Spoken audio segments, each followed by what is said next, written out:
What is the difference and how can you distinguish between those two things? Yes. So, given that I do go into a number of daycares slash schools and kind of screen kids, that's something I see a lot. I interact with the child for my screening, but I'm just one piece. I then talk with the parents and I also talk with the teachers because I'm just seeing a snippet of the child, especially if they're really little, right? Like I can't do standardized testing with them.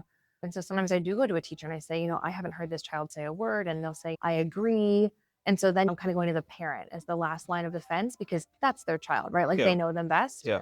And they'll say, oh, they talk all the time at home. So I think it's kind of looking at the big picture. And when you do see a child where you're like, is this extreme shyness? Is this a language issue? Going to the parent and seeing what they're like at home. Because if they're, chatty Cathy at home and they're like, hey, I have no concerns, they're following and you definitely want to get to the bottom of it because if they do need help, you want to give them that support, but you also don't want to worry parents or make them feel like something's going on if it's just a temperament thing or if they're just adjusting. I will say there's been a few instances recently where the parent does say, hey, my child talks up a storm at home, but this child's been in this class for like over a year and they've yet to hear their voice. That is a little bit concerning.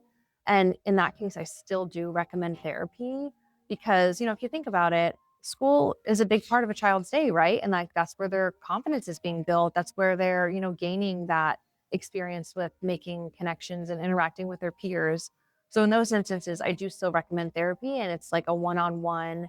And our goals are to build their confidence to, you know, a quote unquote like increase their communicative risk Mhm. taking because right now they're like very afraid to take risks but not sure why necessarily but so helping them become more communicative in the classroom.